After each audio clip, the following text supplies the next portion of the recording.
Most common mistakes जो आप लोग करते हैं। For example in the spelling sky, तो आप क्या करते हैं, आई लगा देते हैं, ठीक है। या फिर फ्राई, FRI कर देंगे। देन ब्लू, ई नहीं लगाते। देन अगर हैव है तो ऐसे लिखते हैं, फिर ई नहीं लगाते। अगर फ्रिज है तो आप क्या लिखते हैं, FRIJ लिख देते हैं, ठीक है। तो ये कुछ मिस्टेक्स हैं जो आप लोग अपनी नोटबुक में करते हैं, ठीक है। अब मैं आपको बताती हूँ कि मिस्टेक्स को हम कैसे सही कर सकते हैं, राइट। तो इनका rule, now the rule of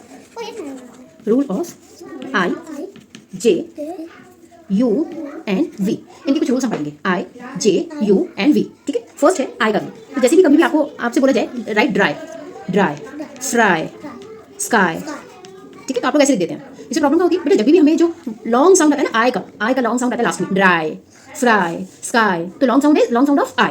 whenever there is a long I sound, तो यहाँ पर हम क्या लगा देते हैं, वाई, ठीक है। तो आई नहीं आता, वहाँ क्या आता है, वाई, तो वहाँ पर हम लिखेंगे वाई, ओके। आई नहीं लगाकर हम क्या लिखेंगे, Y. Now the spelling is DRY, dry, FRY, fry, SKY, sky. Now the rule of J का रूल, ओके।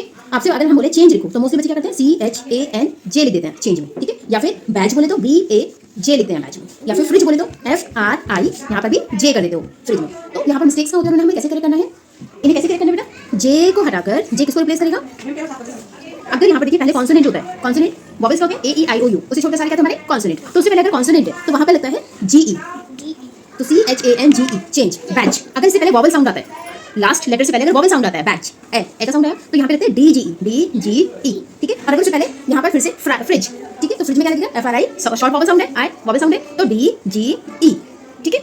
क्लियर हुआ ना। रूल ऑफ यू, अगर आपसे बोला जाए कि बेटा आप लिखिए ग्लू, तो आप क्या लिखते हैं, GLU। आपसे बोले ब्लू लिखो, BLU। आपसे लिखे हम बोले ट्रू लिखो तो TRU, ये लिख देते हैं आप लोग, ठीक है। तो इंग्लिश का जो हमारा रूल है बेटा, कोई भी लेटर, कोई भी वर्ड यू पर एंड नहीं होता, ठीक है। यू से कभी एंड नहीं होगा, तो उसके साथ में क्या लगाना पड़ेगा, ई साइलेंट होता है, तो GLUE glue, BLUE blue, TRUE true, ठीक है। तो ई साइलेंट होता है यहाँ पर। तो जब भी आपको लगे कि यू साउंड है, यू पर आपका वर्ड एंड हो रहा है, तो यू पर कभी एंड नहीं होता, उसके साथ क्या लगाना है हमें, ई, ओके। तो यू के साथ क्या आएगा, ई, तो BLU नहीं लिखेंगे, BLUE लिखेंगे। सेम वी का वी रूल ऑफ वी, अगर हम बोले हैव तो आप क्या लिखते हैं, HAV। आपसे बोले हम ब्रेक तो BRAV लिख देते हो आप लोग, ठीक है। या अगर बोले लव तो LOV लिखते हो आप लोग, ठीक है। तो इंग्लिश का अगेन एक नेक्स्ट वी का रूल है कि कोई भी वर्ड वी पर एंड नहीं होगा, इसके साथ क्या आएगा silent, E, have, break, love, okay. तो सारे वर्ड्स कहाँ एंड होंगे, ई पर। तो वी पर हमें कोई भी वर्ड को एंड नहीं करना है, okay. So these are the rule, I hope it is clear to you.